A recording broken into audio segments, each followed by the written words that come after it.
Sign the deed, the gang told the widow, and what they did next would cost them everything, because Ruth Hadley had already sent the telegram, the one she swore she would never send, to the deadliest gunman in the Arizona Territory. He was her brother, and he was coming. My name is not important anymore.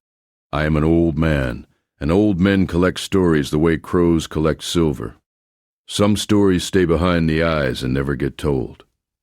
This one has been behind my eyes for a long time now. It happened in Ash Fork Basin in the spring of 1887. I was there. I saw the whole of it, or near enough. Ruth Hadley was 29 years old that spring, and she carried herself the way a woman carries grief, quietly and with both hands. She had married Daniel Hadley 7 years before, in a small ceremony on the porch of the very house she was now defending.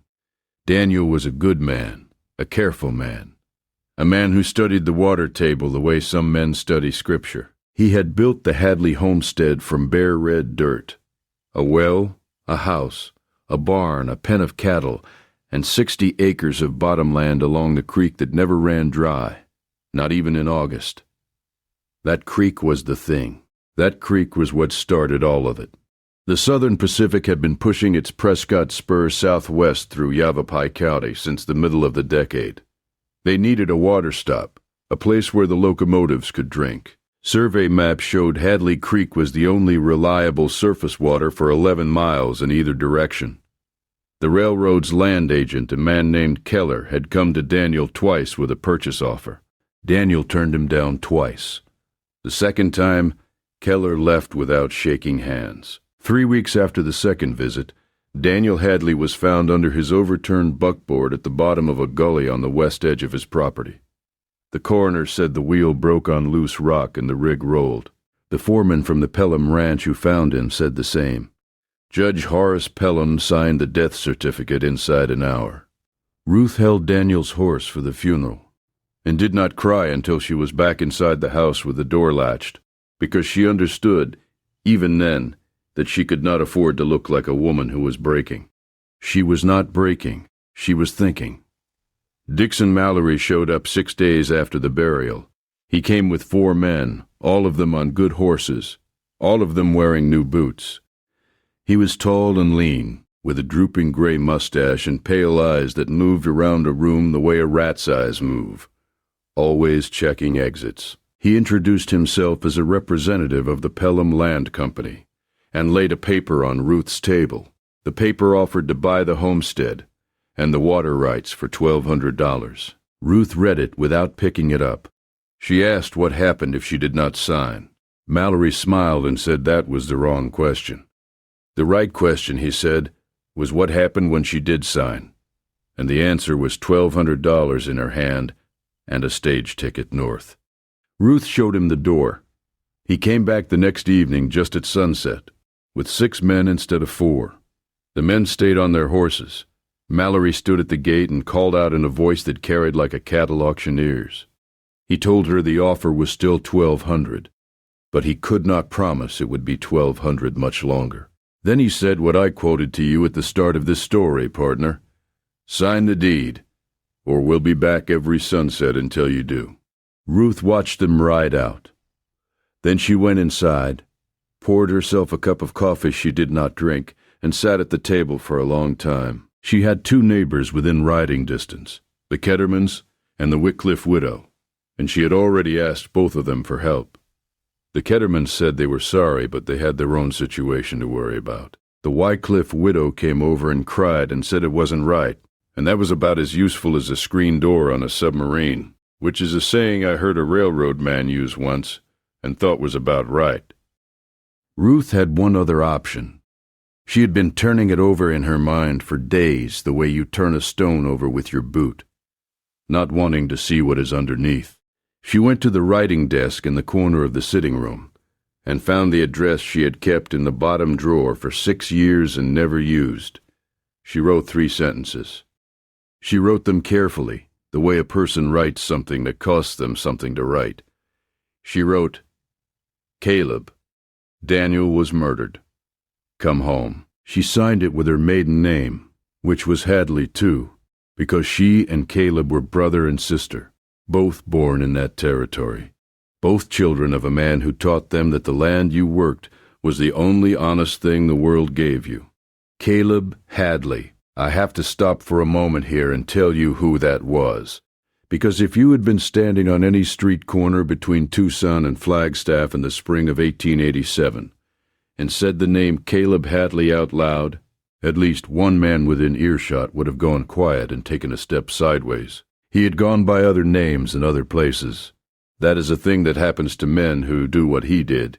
But his true name was Caleb Hadley, and he was Ruth's older brother by 4 years, and he was a complicated piece of work.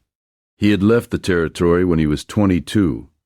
He left because of a man named Wardlow who ran a protection outfit out of Prescott and had leaned on their father the year before the father died.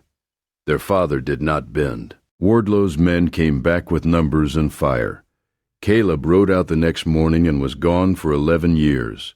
In those 11 years he had been, at various times, a scout for the Army in New Mexico, a deputy marshal in Tombstone, a freelance man of difficult situations in Sonora, and a figure attached by rumor to 3 gunfights that left a total of 7 men either dead or permanently relocated from the vicinity of their boots. He had a face that was weathered down to the bone, and eyes the particular gray of a winter sky at noon, and when he walked into a room, something in that room changed.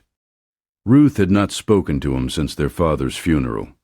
There was a hard thing between them, a hard thing I will come back to in its proper time. She had told herself, and had told Caleb directly the one time he wrote to her, that she did not need what he represented, and she did not want it near her family. She had meant it when she said it. She still meant it when she went to the telegraph office the next morning and sent the wire. Now, let us go back to where the wagon stood and follow this story from the beginning. Before I go on, let me ask you something, partner. If you are finding some comfort in this old story on whatever night you are sitting through right now, would you do me the favor of hitting that subscribe button and leaving this channel running? And I am genuinely curious. Where are you listening from tonight? What time is it where you are? Drop that in the comments below. I like knowing who is out there in the dark. Now, back to Ash Fork Basin. Back to the spring of 1887, Ruth Hadley ran the homestead alone for the 5 days between sending the wire and getting a response. She did not sit still and wait. She was not built for sitting still. She checked the cattle twice a day, maintained the fence line on the north pasture, and oiled the mechanism on the Winchester her father had given Daniel as a wedding present. She had fired that rifle perhaps a dozen times in her life, mostly at coyotes in the far pasture. She loaded it and leaned it against the wall beside the front door. Mallory came back the second evening as promised. This time he had 7 men. They sat their horses in the road outside the gate at the hour the sun went red. Mallory called out the same words, his version of a gentleman's reminder. Ruth opened the front door and stood on the porch with the Winchester at her side. Barrel pointed at the porch boards. She did not raise it. She did not have to. She said, "I heard you the first time. My answer is the same." Mallory studied her for a long moment. Then he tipped his hat in a way that was not a courtesy and turned his horse. He did not seem frightened. He seemed patient in the way that large, slow, ugly things are patient, in the way a drought is patient. He was confident that time was on his side. He was wrong about that, but he had no way of knowing it yet. The wire came back from Caleb on the evening of the 4th day. It was 3 words. It said, "I am coming." Caleb Hadley rode into Ash Fork Basin on a Wednesday morning in the last week of March. Ruth heard the horse before she saw the rider, and she came to the door and stood there watching him come down the road with the early light behind him, still and unhurried, the way a man rides when he is not afraid of what is at the end of the road. He was wearing a long dark coat and a battered hat with the brim level, and a pair of Colt revolvers on each hip in plain leather holsters that had seen considerable use. He had a bedroll behind the saddle and a rifle in the scabbard, and not much else. She noticed he had put on years. They both had. He dismounted at the gate. He took off his hat and held it in both hands and looked at her across the distance and said nothing for a moment. Ruth said, "You look like something the desert chewed on." Caleb said, "You look like your mother." They stood there a moment more. Then Ruth stepped off the porch and they held each other the way people hold each other after a long absence that had cost them something, briefly and without much demonstration. And then they stepped apart and Caleb put his hat back on. He said, "Tell me everything." She did. She sat him at the kitchen table with a pot of coffee between them. And she told him all of it, from Keller's first visit to the night she wrote the telegram, leaving nothing out. Caleb listened the way he had always listened as a boy, completely still, both hands around the mug, eyes on the middle distance like he was watching the thing happen again somewhere just over her shoulder. He asked 3 questions. He asked what the surveyor's stakes looked like along the creek, and where exactly Keller had placed them. He asked what Daniel's foreman said about the condition of the buckboard before the accident, and he asked who Judge Horace Pelham was and how long he had held the bench in Yavapai County. Then he sat quiet for a long time. Finally he said, "How many men does Mallory ride with?" Ruth said, 7 at last count. "But he can add more. Pelham has 30 or 40 on his ranch, and half of them are not cowboys." Caleb nodded. He turned his coffee mug in a slow circle on the table. He said, "Pelham is the one that matters. Mallory is a tool. You take a man's tool away, he builds another one. You take the man's reason for using the tool, the whole mechanism stops." He paused. "Do you have any of Daniel's papers?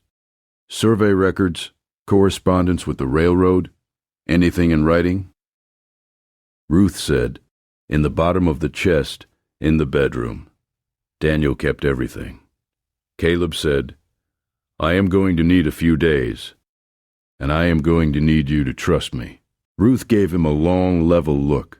She said, "I trust you with the cattle and the fence line and the man at my gate. I am still working on the rest." He said that was fair. He spent the first afternoon going through Daniel's papers at the kitchen table, reading slowly, making notes in a small leather notebook he carried in his coat. Ruth watched him from the doorway for a while and then went out to tend the cattle, because watching him read felt like standing in a room where something was about to happen and not being able to do anything about it. He was still reading when she came in at dusk. That evening he walked the property alone for 2 hours, from the creek all the way up the East Ridge, and when he came back, he stood at the gate in the dark for a long time, looking out toward the road. Ruth put supper on the table. He came in and ate without much talk, and then went out again and sat on the porch with a cup of coffee until late. The 3rd evening was when Mallory came back. There were 8 of them this time, Mallory and 7 riders, all of them carrying rifles now instead of sidearms. They came in the hour before dark when the long light was hitting the ridge from the west and throwing shadows across the road like fence rails. Mallory stopped them at the gate. He called out, the same patient voice with a new edge underneath it, like a saw blade dragging through a nail. "Mrs. Hadley, my employer's patience is a limited resource. I need your answer tonight." What Mallory did not know, what none of them knew, was that Caleb Hadley was standing in the shadows of the barn doorway 20 feet to Mallory's left. He was not hiding. He was simply standing in the dark, which is a different thing. He had a coffee cup in one hand, and his coat was open, and he was watching the 8 men on the road with the expression of a man watching weather come in from the west. Ruth stepped out onto the porch. She said, "My answer is the same as it was." Mallory said, "Mrs. Hadley, I have a document here that has been prepared by Judge Pelham's office. It is a notice of foreclosure on the debt your husband owed the Pelham Land Company. If you do not sign the deed transfer tonight, the county marshal will execute the foreclosure on Friday." Ruth said, "That debt does not exist." Mallory said, "The judge's office has a signed note, witnessed and dated." Caleb stepped out of the barn doorway into the light. He walked to the gate at a normal pace, set his coffee cup on the top fence post, and stood facing the 8 men from a distance of about 12 feet. He did not put his hands near his revolvers. He put them in his coat pockets. He said, "Mr. Mallory." Mallory turned in his saddle. He did not recognize Caleb. Most men did not on first look. Caleb said, "That note your employer produced is a forgery." "I know it is a forgery because I spent yesterday going through Daniel Hadley's complete financial records, including his correspondence with the Territorial Bank in Prescott, and he owed Horace Pelham exactly nothing." He paused. "I also know that the lien Keller filed on this property with the county recorder last November was filed on the same day, the same hour. Near enough, that Judge Pelham extended the railroad's right-of-way survey authority in Yavapai County. That is an interesting coincidence. I spent some time thinking about it." The 8 men were very quiet. Mallory's horse shifted under him, feeling something in the air.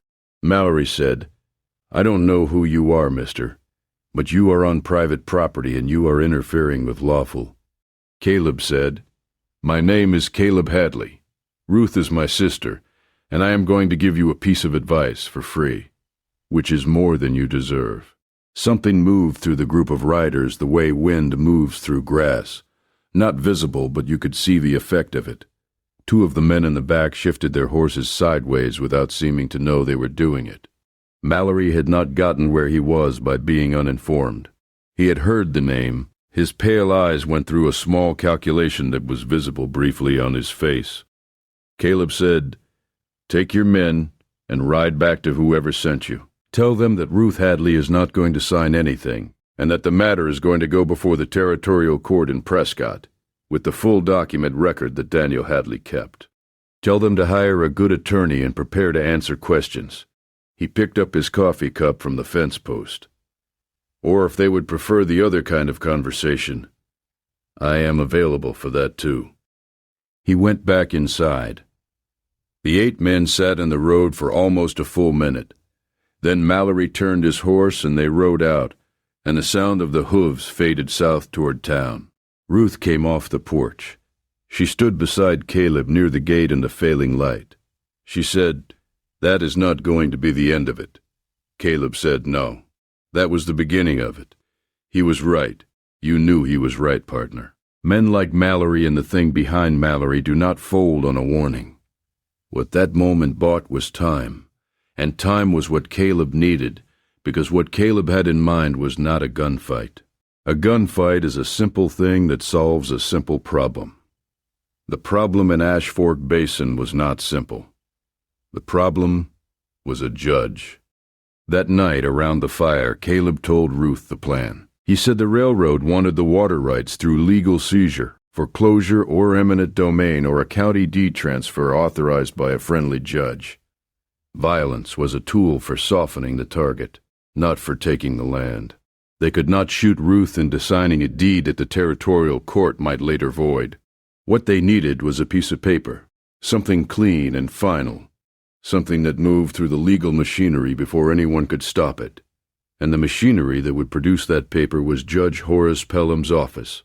Caleb said, "If we go to Prescott with what Daniel kept in that chest, we can put Pelham in front of the Territorial Court. But the moment we try to move that paperwork, Pelham will hear about it, and Mallory will try to stop us from reaching Prescott." He looked at Ruth across the fire. "So we need to get to Prescott without Mallory knowing we have left," Ruth said. "And while one of us goes to Prescott, the other stays here." Caleb said, "Yes." Ruth said, "I am the one who stays here." Caleb started to say something about that, and Ruth held up a hand in a way that ended the conversation before it started. She said, "These are my 60 acres, and my creek, and my house. If Mallory comes back while you are on the road, I will deal with Mallory. You have made your impression. He will be cautious now. Cautious men do not move fast." She was not wrong about that either. Now here is where I need to pause and say something about the thing between them, the hard thing I mentioned earlier, because it matters to understanding what happened next, and understanding people is the whole point of an old story. Caleb had left the territory when he was 22, and he left the way he left for a reason beyond Wardlow's men. He left because he and their father had a falling out about what Caleb was, what he had already done. Their father was a God-fearing man, a man who believed in law and church and the slow, patient mechanisms of civil life. He had watched his son become something that moved outside all of those mechanisms, something efficient and cold and effective in ways that civilization has always needed and never been comfortable admitting it needs. He told Caleb on the last night Caleb spent in that house that he was afraid of what his boy was becoming, and he was not sure he recognized him anymore. Caleb had left without answering that. Some things do not have an answer you can put into words at 22. He went out and did what he did for 11 years. He made himself useful in the dark spaces that the law does not reach and the church does not bless, and he was good at it in the terrible, straightforward way that a tool is good at its purpose. And somewhere in those 11 years he had stopped thinking about whether his father had been right, because thinking about it did not change anything. Ruth had been 17 when Caleb left. She had written him 2 letters in 11 years, one when their father died, and one 6 years before the spring I am telling you about. The second letter said, more or less, what she had said to him when he came, that she did not need what he was, and she did not want it near her family, and she hoped he would find whatever peace a man like him could find, and she would pray for him. He had written back once. He said he understood. Now here she was with his coffee cup on her fence post, and 8 men riding away in the dark. And here he was at the fire making plans to protect the land his father built, using the skills his father did not want him to have. There is an irony in that somewhere. Irony tends to be where the real stories live. The next morning, Caleb rode north before first light. He had Daniel's papers in an oilskin pouch inside his coat, and he had a letter Ruth had written to the territorial court clerk in Prescott, laying out the facts of the case in plain language. He had also sent a wire the previous evening from the telegraph office in town. Ruth did not know this. To a man in Prescott he trusted, a former federal marshal named Tidwell, who was now practicing law.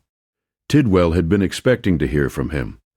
Some of Caleb's network was wider than it looked from the outside. What he did not know when he rode out before dawn was that one of Mallory's men had been watching the homestead from the ridge above the east pasture since before midnight. 2 hours after Caleb left, Dixon Mallory was informed that Caleb Hadley had ridden north on the Prescott Road with papers. This was where things got consequential. Let me tell you about Dixon Mallory for a moment, because villains deserve a proper accounting too. Mallory was originally from Missouri, a hard county in Missouri, a county where the war had not ended so much as it had drained away and left something bitter behind. He had come west in his early 20s with a talent for intimidation and a complete absence of the kind of moral friction that slows most men down when they are considering doing something genuinely terrible. He had been a company man for most of his adult life, not the kind of company a man brags about, but the kind that solves the problems that respectable companies create but cannot officially handle. Judge Pelham had been using him for 6 years. Pelham was the legal mechanism. Mallory was the physical one. Between them they had cleared 7 properties along the Prescott Spur, 5 by intimidation and 2 by means that were never officially classified as anything. Daniel Hadley's buckboard had been one of those 2. Mallory was not stupid. He understood the geometry of the situation. Caleb Hadley on the road to Prescott with Daniel's papers meant the entire operation was about to become visible to people Pelham could not control. Mallory had spent 20 years as a man who moved in the dark. He was not comfortable with visibility. He sent 4 riders north to intercept Caleb Hadley on the Prescott Road, with instructions that could be summarized briefly. Those papers were not to reach Prescott. He also sent 2 men to the Hadley homestead. Those 2 men arrived at Ruth's gate around mid-morning. They were polite, which was worse than being rude. The polite ones are always doing a calculation. They told Ruth they were from the county land office, and they needed to survey the creek boundary markers. They had badges. Ruth looked at the badges and then looked at the men and then went and got the Winchester from beside the door.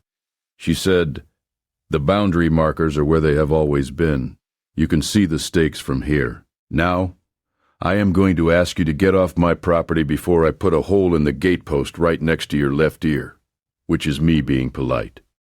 The two men looked at each other and rode away. Ruth did not go inside after that. She stayed on the porch with the Winchester across her knees and her eyes on the road, and her mind on the North Road where her brother was riding and what Mallory might send after him. She had thought about this possibility. Now let me follow Caleb north for a bit, because what happened on that road matters. He was 4 hours out of Ash Fork, climbing into the higher country where the pinyon pines come in close on both sides of the road, when he became aware that he was being followed. He did not see them. He felt them, the way a man who has spent a large portion of his life being followed develops a particular sensitivity to it, a change in the air, something in the quality of the silence behind him. He rode another quarter-mile, and then turned off the road into a dry wash, and sat his horse in the shadow of a rock overhang, and waited. 4 riders came around the bend at a pace that was a little too purposeful for men who were simply going the same direction. They pulled up when they found the road empty. They looked at each other. One of them said something. Then Caleb rode out of the wash and onto the road behind them. He said, "Looking for me?" The 4 men turned their horses. They had the particular posture of men who have been sent to do a job they are confident they can do, because 4 is more than 1. Caleb said, "I am going to tell you what is going to happen. 3 of you are going to take your rifles and your sidearms and put them in that wash over there. And then you are going to ride back to Dixon Mallory and tell him that Caleb Hadley has already sent copies of everything to Prescott." Which is true. I wired Tidwell from town last night, and he has already filed the initial brief with the court. He paused. "The 4th one of you is going to stay with me until we reach the next station, at which point I will let him go. That is called collateral, and it is a reasonable precaution. Argue with me about any of this, and I will demonstrate why exactly 4 men riding against one of me is not as comfortable a situation as it sounds." This was a moment that depended entirely on what those 4 men knew and believed about Caleb Hadley. What they knew was enough. The man in front knew specifically. He had been in Tombstone in '81, not during the famous business at the corral, but during the quieter, violent business that happened in the months after. And he had heard accounts of Caleb Hadley's part in that business that had not made him more comfortable about this particular errand. 3 of the 4 men put their firearms in the wash and rode south. The 4th rode north with Caleb, and did not say much. Caleb reached Prescott the following afternoon and delivered the oilskin packet to Tidwell's office. Tidwell had already been working on it. He was a compact, methodical man who understood the machinery of territorial law, the way Caleb understood the machinery of everything else. And he had spent the morning building a document-by-document case for the territorial court that laid out the timeline. Keller's visits, the death-to-death certificate, the foreclosure notice, the forged debt note, and the connection between Judge Pelham's official actions and the railroad's land acquisition schedule. It was thorough. It was the kind of thing that when it lands on the right desk, stays there. It landed on the right desk that same afternoon. The territorial judge, not Pelham, a different man, a man from Tucson who had no particular relationship with the Prescott land establishment, read the filing, read it again, and issued an emergency injunction blocking any further land transfers or foreclosure proceedings on the Hadley property pending a full hearing.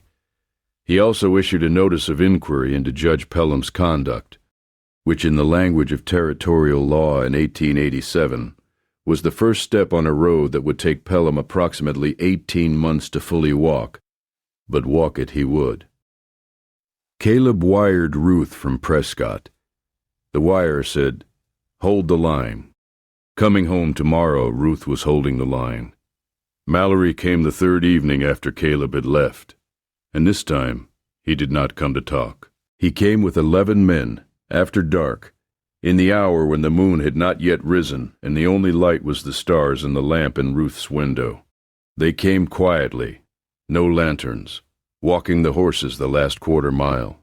Mallory was not a man who learned slowly, but he had learned from the previous meetings that the direct approach was not working, and he had adjusted. What he had not adjusted for was the Hadley property at night, which Caleb had spent 2 evenings studying before he left. Caleb had a gift for terrain. It was one of the things that made him what he was. He had walked that property in the dark with Ruth's knowledge and her help, and he had done certain things to it. A tripwire at knee height across the 2 most natural approach lines from the road, attached to a line of tin cans on a wire that would make a noise loud enough to wake the cattle in the next county. A second tripwire at the east pasture gate, attached to nothing, just there to slow men down and make them think. 3 lanterns distributed in the barn, and the outbuilding with their wicks turned up, creating pools of light that would make the darkness around them darker and harder to see into, and a particular arrangement in the hayloft of the barn that I will come back to. Mallory's men hit the first tripwire at the north fence, and the cans went off like a cavalry charge.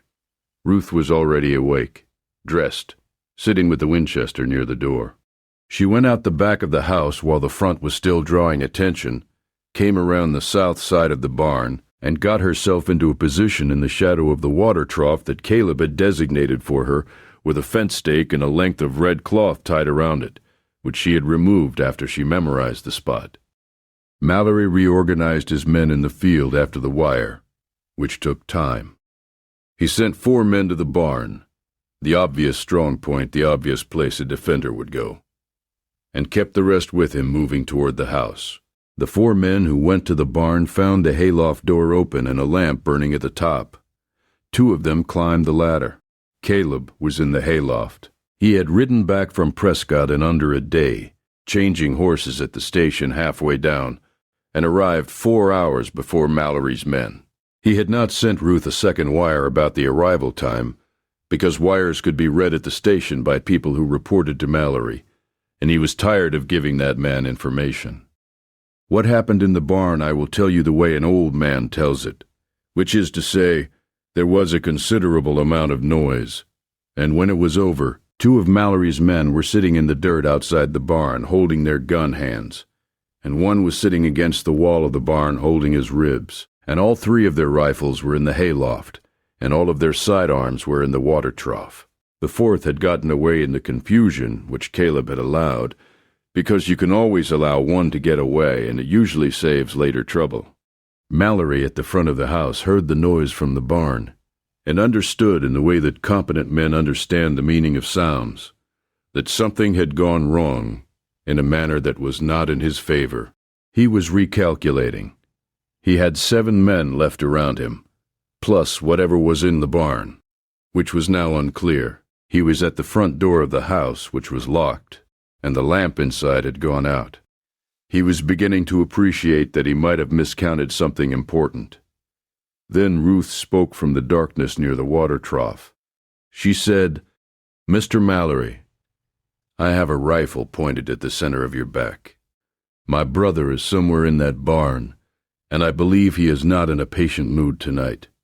You can drop your guns and the guns of your men, or you can find out what comes next. I will give you to the count of 3. She got to 2. Mallory dropped his sidearm. His men followed. Ruth had the Winchester up and on him in the light from one of the barn lanterns, and she was not trembling, and Mallory could see that she was not trembling. And he made the calculation that a man makes when he sees a woman who has made a decision and means it. He made the right calculation. Caleb came out of the barn. He walked to Mallory and stood in front of him. He said, "I am going to tell you something, because I believe you are a man who can hear it and act on it. Pelham is finished. The territorial court has an injunction on this property and a notice of inquiry on Pelham's conduct. Within a week there will be a federal inquiry on the land acquisition chain for the Prescott spur, which will include every property Pelham and Keller have cleared. You have been a tool of that operation. Whether you stay a tool or you become something else, a witness, say, a man with information about 7 previous properties, is a decision you can make tonight." He let that settle. Mallory said after a long time, "What would it cost a man to become that something else?" Caleb said, "A sworn statement, names, dates, methods, properties, everything." Mallory looked at the dark for a while. Then he said, "And what does that man get in return?" Caleb said, "Time to ride far enough that Pelham can't reach him before the inquiry starts. After that, you are in your own hands." Mallory looked at the men around him, the ones with their guns in the dirt, the ones still sitting by the barn wall. He looked at Ruth with her rifle. He looked at Caleb. He said, "Get me paper." They put him in the kitchen at the table where Daniel Hadley's papers had been spread, and for the next 2 hours Dixon Mallory wrote down everything. He wrote it in his own hand, and Caleb and Ruth witnessed it. He wrote the names of 7 properties. He wrote the mechanism of the false debt notes and how they were manufactured. He wrote the name of the coroner who signed what Mallory described, flatly and without embellishment, as an arranged death certificate. He wrote Pelham's instructions for Daniel Hadley. He did not look up while he wrote, and his face had the quality of a man emptying a heavy thing he has been carrying for a long time. When he was done, Caleb let him go. The riders left their guns in the yard, which Caleb sorted through in the morning and distributed to a reasonable purpose. 3 rifles to Ruth's neighbors, the Kettermans with a note explaining the situation, and the rest stacked in the barn where the county marshal could collect them when he came, which he would in 3 days. Mallory rode south in the night and was not seen in Yavapai County again. I heard later he had found his way to California, which in those days was a place where a man could lose a name. Whether he found peace out there, I do not know. I have my doubts. Here is what happened to Judge Horace Pelham. The territorial court inquiry, when it came, was the kind of quiet disaster that ruins a man more thoroughly than a gunfight. Because a gunfight is sudden, and a territorial court inquiry goes on for 1.5 years, and you are present for all of it, sitting in a mahogany chair in a hot room while men read your correspondence aloud in measured legal voices. Pelham was removed from the bench in December of 1887, which was about 8 months after the spring I have been telling you about. He was indicted on charges of conspiracy, fraud, and accessory before the fact in the matter of Daniel Hadley's death.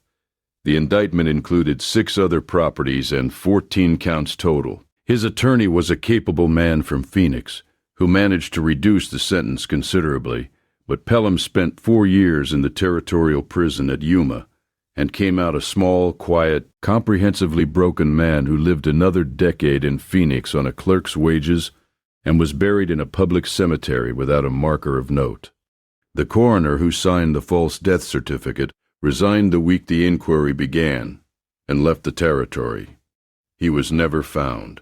Keller, the railroad's land agent, was questioned extensively and was not charged but was removed from his position by the railroad company, which understood clearly that the inquiry made the entire Prescott spur land acquisition politically untenable unless they could demonstrate a clean separation between the company and the methods that Pelham and Mallory had used on their behalf. The railroad sent a new man to Ash Fork, a younger man who came without swagger, and offered a fair price for a right-of-way easement along the south edge of the Hadley property. Not the water rights, not the homestead, just a narrow easement for the track bed, and a payment that Daniel Hadley would have considered carefully and probably accepted. Ruth considered it for 3 days and accepted it. The money went into the roof, which needed it. The creek kept running. It still runs, for all I know. Now I want to tell you about the week after Mallory rode away, because it was the most important week of that whole story, and it had nothing to do with Pelham or railroad men or judges. It had to do with a kitchen table and 2 cups of coffee, and a brother and sister who had 11 years of silence to move through before they could be in the same room without the silence taking up more space than they did. Caleb stayed. He told Ruth he would stay until the injunction was confirmed and the inquiry was formally underway, which would take about 2 weeks. Ruth said 2 weeks was acceptable. They were careful with each other, in a way that careful people are when they are protecting something that has already been broken once, and they do not want to break it again. On the third morning he was there. Ruth made breakfast and set it on the table, and then stood at the window looking at the creek for a long time, and then, without turning around, said, "Father was wrong, you know." Caleb looked up from his coffee. He said, "Was he?" She said, "About what you were becoming. He thought it was something to be afraid of.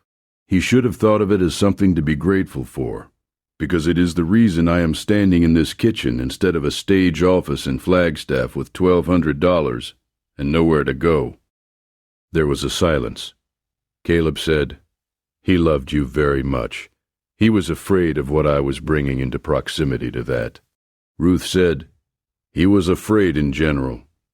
He was a good man and a frightened one, which is most men." She finally turned around from the window. "I was frightened too, after you left. I thought you would become something we could not bring back. I thought it was my job to keep a distance." Caleb said, "It was a reasonable thing to think." She said, "It was a wrong thing to think." She sat down across from him. "You came when I asked. You could have said no." He looked at her. He said, "You are my sister." She said, "Yes, and I have been an idiot for 6 years." He said, 4 years. She said, 6. They argued about it briefly and amicably, and it was the first ordinary argument they had had in 11 years, and it was better than any conversation I can think of that would have gone through those same feelings in a more direct way, because sometimes families say the true things by arguing about the wrong numbers. The 2 weeks became 3. Caleb fixed the fence line on the east pasture and rebuilt the hayloft door that had been damaged in the business with Mallory's men. He sent the court a final affidavit in support of Tidwell's filing. He rode into town twice and spoke with the county marshal in terms that were, Ruth inferred from what Caleb reported back, fairly clear about the consequences of any further interference. On the third week he did not leave. Ruth noticed that he was unpacking his bedroll more thoroughly, spreading it on the cot in the back room with the attention a man gives to something he expects to be sleeping on for a while. She did not say anything about this for several days. Then one evening she asked him, without looking up from the dishes, whether he had somewhere to be. He said, "Not particularly," she said. "Then I suppose you might as well stay through the summer if the work suits you." He said, "The work suits me fine." She said, "The pay is poor." He said, "I have had worse." And that was that. He did not leave through the summer. He did not leave through the fall. He was still there when the territorial court handed down its ruling in December, and Pelham's name came off the courthouse door in Prescott. He was still there the following spring when Ruth hired a second hand for the cattle work, and the homestead finally started producing the way Daniel had intended it to when he laid the water line from the creek to the south. Pasture. There were things Caleb worked through that year that I will not inventory for you, because they belong to him and they are not mine to sort out aloud. He did not leave. That is what matters. He had been a man who moved through other people's lives and moved on. For 11 years, and in the Basin in the spring of '87, he found a place where the stopping cost less than the moving. And he stopped. The last time I saw him, he was fixing the water gate on the south field with a post-hole digger and a crowbar, and the deliberate method of a man who intends the thing he is building to outlast him. He waved when he saw me. I waved back. Now, there is a way I like to close these old stories, partner, and it is not with a summary of who won and who lost, because you already know who won and who lost. You could see that coming from the first sentence. The way you can see weather coming across a flat country when you know where to look. The thing I want to close with is the thing underneath the story. I have been alive long enough to see a lot of men make the same mistake that Judge Pelham made, and Dixon Mallory, and the men who sent Keller to the Hadley homestead in the first place. The mistake is thinking that possession is 9/10 of the law, and that if you can manage the legal machinery and the physical machinery, the sign papers and the men on horses, You have managed the situation. What they keep forgetting is the 10th part. The 10th part is the part that cannot be managed. It is the part that walked out of an 11-year absence at a sister's 3-word telegram. It is the part that sat in a hayloft in the dark and waited with perfect patience for 12 men to come to him. It is the part that put paper in front of Dixon Mallory in a kitchen and gave him a door out that Mallory took, because underneath everything, even Mallory knew when something was finished. You cannot buy the 10th part. You cannot foreclose on it or file a lien against it. It is what is left when everything else has been stripped away, and it is the thing that tends to determine, in the end, how the story goes. Ruth Hadley never left Ashford Basin. She ran that homestead for another 30 years and is buried next to Daniel in the church cemetery above the creek. Caleb lived another 22 years on the property and died in the house he helped his sister build after the original one took a lightning strike in the summer of '93. The new one was larger and better and had a proper kitchen with a cast-iron stove, which is an improvement on most things. The creek still runs, as far as I know. The trains still stop at Ash Fork. They drink from the Hadley water, same as they always planned to. Some things you cannot stop, and some things you should not have tried. Keep your powder dry out there, partner, and your conscience, too, while you were at it, until our trails cross again. Now, before I let you go, if this old story sat well with you tonight, click that like button and find the subscribe button somewhere on your screen. It keeps this fire burning, and it lets me know you are out there. And leave me a comment below. Where are you in the world tonight, and what time is it where you are? I read every one of them, more or less. This story is a work of fiction, set in the historical American West. All characters, events, and institutions are invented. The territory, the landscape, and the era are rendered as faithfully as I can manage, but no claim to historical accuracy is made, and none should be inferred. May the morning find you rested, and may whoever is holding the gate for you know you are worth the holding.